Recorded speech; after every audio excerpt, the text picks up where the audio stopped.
बिस्मिल्लाहिर्रहमानिर्रहीम, अस्सलाम वालेकुम। मैं गौहर बट सियासत के प्लेटफॉर्म से आपकी खिदमत में हाजिर हूँ। खबर यह है कि आसिफ जरदारी ने ऐसी चालें ऊपर तले चली हैं कि सारे चकरा के रह गए हैं।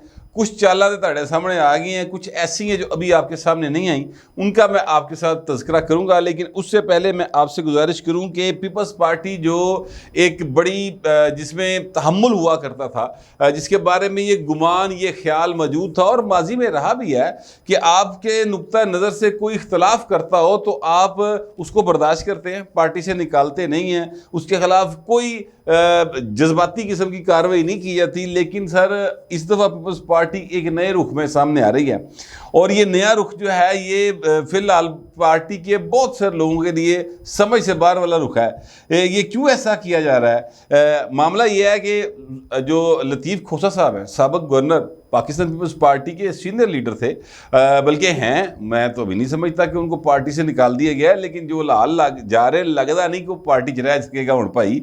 बार लतीफ़ खोसा साहब जो हैं वो गवर्नर रहे, पाकिस्तान पीपल्स पार्टी के सेक्रेटरी जनरल रहे, वो एडवोकेट जनरल रहे, वो अटारनी जनरल रहे, पता नहीं केड़ा केड़ा उहदा सेनेटर बने, केड़ी केड़ी शह पार्टी ने उन्होंने दी। बस होता है किसी वक्त इंसान का दिमाग अड़ जाता, मैंने लगता फिरकी फिर जाती कोई किसी थां ते जेहड़े ना वो रिंग पिस्टन काम करना छड़ देंगे ने और ब्रेका ब्रुका फेल हो जांदियां। मुझे लगता है कोई इस तरह का सीन उनके साथ हुआ है और नतीजा ये निकला कि वो जाके सीधा आसमान से गिरे और खजूर में जाके अटक गए। यानी कि वो जो इमरान अहमद खान नियाजी है, जिन्हों अजकल सिर्फ उदी बुढ़ी मुँह ला रही है, वो भी ऐस करके कि बेचारी को होल था कोई नहीं, बाकी कोई उसको मुंह नहीं लगा रहा है। ये खोसा साहब उनकी जाके बाकायदा झोली में गिरे और नतीजा ये है कि जनाब पीपल्स पार्टी जो इनकी यानी क्या कहते हैं घर था, उत्थे भाई इन्होंने दाखिला न सिर्फ ममनू हो गया बल्कि आज एक पीपल्स पार्टी पंजाब के अंदर एक तकरीब हुई है और जिस तरह होता है ना हॉल ऑफ फेम, इस तरह एक पाइन वॉल ऑफ शेम कायम की गई है और उसमें पहली फ़ोटो जो है वो लतीफ़ खोसा साहब की लगाई गई। ये आपके सामने तस्वीर इस वक्त चल रही है। आगे भी दो तस्वीरें हैं कि दो तस्वीरों की जगह छोड़ी गई है। लतीफ़ खोसा साहब के चेहरे के ऊपर कांटा लगाया गया है। ये जो स्टाइल है पीपल्स पार्टी का, ये माजी में नहीं देखा। पीपल्स पार्टी में बहुत सारे लोगों ने बहुत इख्तलाफ किया। ये एतजाज़ हसन साहब इन्होंने हमेशा अपनी वखरी रग रखी, ठीक है, और ये हमेशा जो है वो पार्टी लाइन से हटकर बात करते रहे हैं। कभी नहीं हुआ कि उनके साथ इस तरह से किया जाए। एक दो बार ये कोशिश की गई कि जो एतजाज़ हसन साहब हैं उनके ख़िलाफ़ कोई नोटिस जारी किया जाए, उनको मेंबरशिप सस्पेंड की जाए, हुई भी। जंगीर बदर साहब जनरल सेक्रेटरी थे, मेंबरशिप सस्पेंड की भी गई थी, मुझे इसी तरीके से याद है, पीपल्स पार्टी गवर्नमेंट में थी उस वक्त। लेकिन फिर मामला जो है वो रफा दफा हो गए और चीज़ें जो हैं बेहतरी की तरफ आ गई। लेकिन यहाँ पर लतीफ़ खोसा साहब के साथ जो किया गया है और जो हो रहा है और जो मैंने पता लग रहा है कि होने जा रहा है, पीपल्स पार्टी लगता है बहुत ज़्यादा अग्रेसिव मोड में आ रही है और वो ये समझते हैं कि जनाब असी जम्मिया पालिया पोसिया पढ़ाया लहाया और लतीफ़ खोसा साहब ने वैसे एक तो ज़्यादा ही बयान है तो असी इन्होंने गवर्नर बनाया, असी इन्होंने अटारनी जनरल बनाया, हमारी वजह से ये पता नहीं कहाँ ज़िंदगी को इंजॉय कर गए और अब ये जाके हमारे मुखालिफ के साथ बैठ गए। ये बात जो है ना को हज़म नहीं हो रही, पार्टी के कारकुनों को भी और लीडरशिप को भी नहीं ज़ाहिर हुई। अब मैं अगर ये कहूँ कि ये काम लोकली कर लिया है कल ही फैसल मीर ने, तो मुझे तो नहीं लगता कि फैसल मीर अकेला ये काम कर सकता है।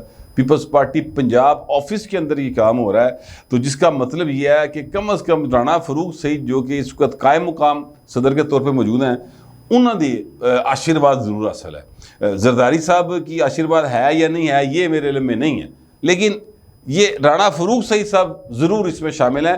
वैसे राणा फरूक सईद उर्फ फरूका टेरर जब से वो पार्टी के मतलब ओहदेदार बने इस तरह के कि वो समझते हैं कि वो हेम ऑफ द अफेयर्स जो हैं वो वही चला रहे हैं, तो भाई ना उन्होंने ना चीज़ां पार्टी के विच काफ़ी गड़बड़ है और लोग जो हैं वो यानी उनके अग्रेसिव रवैये की वजह से काफ़ी अपसेट दिखाई देते हैं। बहरहाल खोसा साहब की तस्वीर पहली है जो काटे दे नाल पाए ना वाल ऑफ शेम दे उत्ते लगी। ये रवैया पीपल्स पार्टी का माजी में नहीं होता था, अब ये रवैया देखने को मिला है, तो बड़ी एक अजीब सी बात है। बहरहाल ये हुआ है तो मैंने सोचा आपके साथ शेयर कर लूँ। मैं आपसे गुजारिश करूँ कि आसिफ जरदारी साहब जो है ना वो बड़े ठंडे थार और मतलब वो होता है ना शतूत जलेबा ठंडा ठार है, उस तरह का कैरेक्टर है वो। बिल्कुल गुस्सा गर्मी सियासत के अंदर कोई चीज़ पर्सनल नहीं रखते। वो समझते हैं सियासत को अच्छे तरीके से। मेरा नहीं ख्याल कि असद जरदारी से ज़्यादा बेहतर को पाकिस्तान की सियासत को समझता है। एक बात हो रहा है असद जरदारी के अंदर, वो वादा कर ले तो पूरा करते हैं, वो अपनी ज़बान से फिरने वाला आदमी नहीं है। लेकिन जब उनके साथ वो हाथ कर जाए भाई जड़े ना, फिर वो पलट के वट बड़ा खाते हैं, और फिर जब वो आगे से ठिबी कराते हैं ना, तो फिर अगला मुँह दड़े मुँह जाके डिगता है। अब आप देख लें ये परवेज़ लाई साहब मुँह दड़े मुँह डिगे पे ना, शुजात साहब गए मनान की जाना सी, परवेज़ लाई तरले पे पाता कि खुदा दा ना जे रब दा वास्ता जे मैनू नवा व्हाट्सएप नंबर नहीं सी लभा, और मैनू माफ़ी दे दिओ, मैं एडी गर्मी च मर गया, मैं 77 साल का बाबा। तरले बकायदा पा रहे परवेज़ लाई। तो लिहाजा उनको उनके लिए कल वो गए थे। अब परवेज़ लाई के जानिब से एक ये बात सामने आई है कि उन्होंने कहा देखो जी अपनी भैन दे बवर्ची लिए इन्हें ट्वीट कर दिया इमरान खान ने, मेरे लिए करना नहीं याद आया, मैं अंदर पिया। तो इस तरह की बातें भी जो है वो आ रही हैं सामने। तो मकसद कुल मिला के इतना है कि चौधरी परवेज़ लाई जो है वो अब लोड चलने वाला सीन है, और उन्होंने काफ लीग की तरफ जाना है। इसके अंदर की कहानी जो है वो कुछ यूँ है कि असद जरदारी साहब जो हैं वो शदीद नाराज़ हैं इस्टेब्लिशमेंट से, ये मैं आपको पहले बता चुका हूँ। साथ ही साथ वो नून लीग से भी वट खा के बैठे हुए हैं। अब नून लीग को तो उन्होंने जो है 2 जगह के ऊपर क्या कहते हैं वो ज़रा कान मरोड़ा या नहीं होता वो दिता है, ठीक है। और नून लीग फ़ौरन मरोड़ी खा के तो उन्होंने कहा जी ओके ठीक हो गए, कोई मसला नहीं। नून लीग सियासी जमात है, अगर जरदारी साहब इस तरह करेंगे तो उन्होंने भी कोई चोर चाल सोची होनी है ना। एक तो जरदारी साहब ने ये चाल चली कि जनाब जो नजम सेठी साहब हैं उनको उन्होंने कहा जी इनको उठाएं, जे वजारत साढ़े को ले खेल दी तो फिर भाई न PCB का चेयरमैन भी साढ़ा होएगा। तो ज़का अशरफ साहब को वो यूँ समझ लिया कि तकरीबन वो चेयरमैन बने ही पड़े PCB के। 2 नामों की मंजूरी दे दी है प्राइम मिनिस्टर ने, ज़का अशरफ, मुस्तफ़ा मुस्तफ़ा रमदे साहब जो हैं आप जानते हैं बड़े मरूफ वकील हैं। इनके वालिद साहब जो हैं खलीलुर रहमान रमदे, वो एक बड़े ज़बरदस्त जज रहे हैं, और खलीलुर रहमान रमदे वो जज हैं जो नून लीग की जज मशहूर थे उस वक़्त। आजकल जैसे ये हम ख्याल जज नहीं मशहूर जो बैठे हुए हैं अमीर भट्टी साहब और दूसरे जो जजों के बारे में बात होती है, ये मुस्तफ़ा रमदे उस वक़्त नून लीग जजों के नाम से मशहूर थे। तो नहीं, मुस्तफ़ा रमदे के वाला साहब सॉरी खलीलुर रहमान रमदे साहब, तो अदरवाइज़ वो बड़े अच्छे आदमी थे, ठीक है। अब मुस्तफ़ा रमदे और ज़का अशरफ का बतौर मेंबर PCB नोटिफिकेशन हो गया है, उनकी बाकायदा मंजूरी मिल जाएगी, और फिर मेरा ख्याल है इसी वीक के अंदर फाइनली ज़का अशरफ साहब PCB के चेयरमैन बन के आ जाएंगे। नजम सेठी के साथ असद जरदारी का जो प्रॉब्लम है ना वो कोई पर्सनल नहीं है, हालांकि सेठी साहब ने इसको पर्सनल प्रॉब्लम बनाए रखा। ये एक्चुअली सिर्फ जरदारी साहब ने जो एक क्या कहते हैं थोड़ा सा अपना जोर दिखाया ना, उसकी वजह ये है कि ज़का अशरफ साहब जो हैं वो ऑलरेडी रेस में कहीं कंसिडर हो रहे थे बाकायदा वज़ीर आज़म के लिए, निगरान वज़ीर आज़म के लिए उनका नाम था। मोहसिन बेग का नाम पता नहीं किसने सुटता, लेकिन वो नाम आ गया तो फिर आ गया। मियाँ अमर का नाम किसी ने सुटिया, मियाँ अमर का भी नाम आ गया। हालांकि मियाँ अमर ते नेड़े भी नहीं लंघ सकता, जो भाई ने मियाँ असलम इकबाल ने लुका के किया सी ना, उसके बाद ये नेड़े से भी गुजरने का मेरा ख्याल इनका सीन नहीं हो सकता। फिर भी पाकिस्तान है, ज़हन में रखिएगा, इतने कुछ भी हो सकता जी। मैं तो जो एक सामने की बात है उसके अतबार से बात कर रहा हूँ। फिर जनाब एक नाम जो है वो आजकल गौहर एजाज साहब का चल रहा है, मेरे हम नाम का चल रहा है। वैसे उनमें और मुझ में ज़मीन आसमान का फ़र्क है, इसलिए कि वो आसमान पे बैठा है, भाई मैं ज़मीन पे है। वो खरबहापति आदमी, खरबापति बेतहाशा दौलत के मालक हैं वो, और असद जरदारी के बड़े करीबी उनको समझा जाता है, उनको पलोठी का पुत्र कहा जाता है जरदारी साहब का। तो ये नाम चल रहे थे, इसमें ज़का अशरफ साहब भी इंटरेस्टेड थे। ज़का अशरफ साहब जरदारी साहब के बड़े करीबी दोस्त कंसीडर होते हैं। अच्छा, अब जरदारी साहब ने ज़ाहिर अपना भार भी घटाना सी ते नून लीग ने भी दसना सी, जो कंसर्न क्वार्टर्स हैं जिन्होंने IPP बनवाई है उन्होंने भी दसना सी कि मैं एडा भी गया गुजरा नहीं हूँ, ठीक है। तो लिहाजा जरदारी साहब ने थोड़ा सा अड़ी की है, और वज़ीर आज़म साहब जो है ढेर हो गए। उन्होंने कहा जी ओके असी ताड़ा चेयरमैन ला देने। एक बंदा अगर पीसीबी का चेयरमैन लगने से खुश होता है तो शहबाज शरीफ ने सोचा होगा कि ला दे, सानू की फ़र्क पैंदा। खैर है, ये नजम सेठी साहब के साथ जरदारी साहब की कोई पर्सनल नहीं है, सेठी साहब की तरफ से पर्सनल ज़रूर है, क्योंकि सेठी साहब ये समझते थे और उनकी बेगम साहबा का ये यकीन था कि जनाब हम जो हैं वो एम्बेसडर टू यूएस के लिए सबसे बेहतर कैंडिडेट हैं। जब पीपल्स पार्टी गवर्नमेंट आई ना 2008 में, तो इनका ये यकीन था कि जनाब 80 बस पढ़ांगे कन्फर्म यूएस एम्बेसडर बनेंगे हम, पाकिस्तान की तरफ से जाके उत्थे लगांगे, तो बस समान समून पैक करके बैठे थे दोवें जी। जरदारी साहब ने नहीं लगाया हजूर। इसी तरह एक और शहीन सवाई नाम का एक करैक्टर है, वो पता नहीं क्या करैक्टर है वैसे, वो भी उत्थे अमेरिका में खजल ख्वार होते रहते हैं और पता नहीं जिथों जोड़ी शह लब दी है ना पाकिस्तान के खिलाफ तुन के कंपेन करने वाले आदमी हो। हर साजिश के में पाकिस्तान के खिलाफ होने वाली हर साजिश में वो शरीक होते हैं। उनका भी ये यकीन था कि जनाब जरदारी साहब जो है ना उनको वो लगा देंगे एम्बेसडर। अच्छा, जरदारी साहब ने दोनों को नहीं लगाया, उन्होंने जनाब हुसैन गानी को लगा दिया। ओ भाइन किलकिल पै गई। इस गल तो सेठी साहब के दिल च मैल आ गया और सेठी साहब जो है वो फिर जरदारी साहब के खिलाफ हो गए। अच्छा, हालांकि ये उम्मीद रखना ही गलत थी सेठी साहब की, इसलिए कि सेठी साहब तो उस गवर्नमेंट का हिस्सा रहे हैं।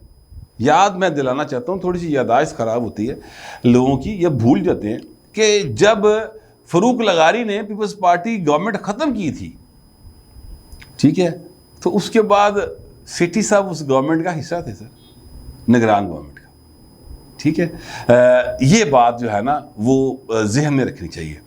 फिर जब मुशर्रफ आया तो सेठी साहब और मुशर्रफ पहले शुरू एक मिक्सन, मैं ये आंखों देखा हाल बता रहा हूँ आपको, एक मिक्सन, ठीक है।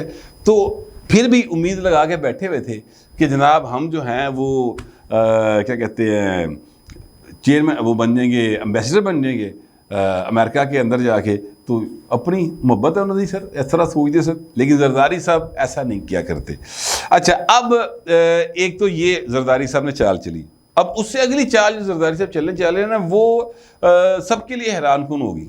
वो ये मामला है कि परवेज़ लाई साहब ने जरदारी साहब के साथ हाथ किया था, आपको याद होगा, वादा करके मिठाई खा गए, एक दूजे ਨੂੰ मिठाइयाँ खुआ के, हालांकि दोवें शुगर के पेशेंट ने, मिठाइयाँ खा के मुबारक दे के दुआ करके अगले दिन पुत्र की बाँह फड़ के तो इमरान खान चले गए सन, याद कीजिए, ठीक है, ये वाक़या हुआ था। अब मामला ये है कि जो आसिफ जरदारी साहब हैं उनको इस बात का बड़ा दुख था, क्योंकि उन्होंने नवाज शरीफ को बड़ी मुश्किल राज़ी किया था इस काम के ऊपर। देखिए मियाँ नवाज शरीफ जो है ना वो बोलते कम है, समझदार वो बहुत है, उन्होंने पता होता है कि यह बंदा जड़ा ना इन्हें करना की है, लिहाजा वो चीज़ों को बड़ा नाप तोल के फिर कदम उठाते हैं। लेकिन बार जरदारी साहब पिछे भी आ गए सन, तो उन्होंने कहा चलो मियाँ तुम करके वेख लो, तुम आप ही समझ आ जाएगी। फिर समझ आ गई।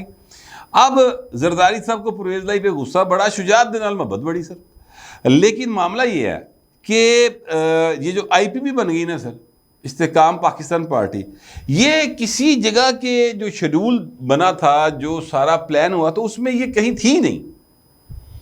जो अंडरस्टैंडिंग थी वो ये थी, कम से कम पीपल्स पार्टी वाले ये क्लेम करते हैं कि जनाब जब इमरान खान का तिया पांचा होगा तो उसकी पार्टी के जितने लोग होंगे वो नून लीग में तो जा ही नहीं सकेंगे, क्योंकि उनके पास तो ऑलरेडी ओवरफ्लो है, तो वो साढ़े लाएंगे और उन्हें हमारी तरफ न सिर्फ भेजा जाएगा बल्कि अगर को खुद भी आना चाहेगा तो उसे हम वेलकम करेंगे और इस तरह हम पंजाब के अंदर एक बेहतर पोजीशन में आ जाएंगे। सर इतने इंज नहीं होया, इतने नवी गेम पै गई, IPP बना दी गई रातों रात, और जितने वो है सन उधरों डिगे करैक्टर वो सारे के सारे IPP में एडजस्ट कर दिए गए। पीपल्स पार्टी जनाब कभी आसमान की तरफ देख रही, कभी ज़मीन की तरफ देख रही कि हुण असीं की करना है। अब जरदारी साहब ने यहाँ से नाराज़गी का इजहार किया था, वो मैं ख़बर आपको दे चुका हूँ, और फिर वो जाके बैठ गए दुबई में उन्होंने अब कहा जी मेरी आंख का ऑपरेशन होगा भी, लेकिन पीछे मोहसिन नकवी साहब गए। मोहसिन नकवी साहब ने जाकर उनको मेरे ज़राए के मुताबिक पैगाम दिया चौधरी शुजात का, और अब जरदारी साहब के पास इसके अलावा कोई और फ़िलहाल ग्राउंड के ऊपर क्या कहते हैं ऑप्शन मौजूद नहीं है कि मुस्लिम लीग काफ को सने चौधरी परवेज़ लाई एक बारी फिर गले ला लो और उनको गले लगाकर तो पंजाब के अंदर वो अपना इत्तेहाद मजबूत करें और चीज़ों को आगे लेकर चलें। देखिए, अगर आसिफ जरदारी और मुस्लिम लीग काफ ये मिलकर आगे बढ़ेंगे ना, तो गेम जो है ना दोनों बाकायदा इसमें इन हो जाएंगे। अगर ये अलग अलग रहेंगे तो इनका गेम के अंदर इन होना मुश्किल हो जाएगा। चौधरी शुजात साहब के साथ चूँकि जरदारी साहब की इकमिक मोहब्बतां पक्कियाँ सानियाँ गूढ़ियाँ किस्म की हैं, तो अब उम्मीद ये की जा रही है कि जनाब जरदारी साहब अब ये चाल चलेंगे और नतीजा ये निकलेगा कि पंजाब के अंदर मुस्लिम लीग नून और पीपल्स पार्टी एक दूजे के आमने सामने खलोएंगे। विच जो है अपना इत्तेहादी के तौर पे काफ लीग पीपल्स पार्टी के साथ होगी और IPP जो है वो नून लीग के साथ होगी। बज़ाहिर नून लीग का पलड़ा भारी है, कोई शुबे की बात नहीं लग रही, लेकिन सियासत है। सियासत के अंदर बंदा जड़ा वो कख जड़ा ना वो अकबर आजम की पोजीशन जा जाता है तो अकबर आजम कखो होला हो जाता है। ये जो है सियासत इसी तरह की एक गेम है। और मुस्लिम लीग नून वाले अगरचे बहुत फूंक फूंक कर कदम रख रहे हैं, लेकिन वो उनकी नज़र सिर्फ ये है कि जरदारी साहब ते ख्याल रखो, ए चाल ते चाल मारी जा रहा है, ए करूँ कि ये साढ़े नाल। जरदारी साहब अपनी बातें जो हैं वो दिल में रखते हैं, किसी से शेयर नहीं करते। एन टाइम ते पता लगता आके कि जरदारी ने ए चाल चली है तो वो जाके डिगा जे परहेज लाई देख ले किथे पिया चीका मारदा पिया। अब दोबारा बताया जा रहा है कि जरदारी साहब उसको बाहर निकलवा कर और अपने साथ वाली सीट पर बैठाने के चक्कर में है। होगा नहीं होगा मुझे नहीं पता, लेकिन इस तरह की गुफ्तगू जो है वो मार्केट में हो रही है।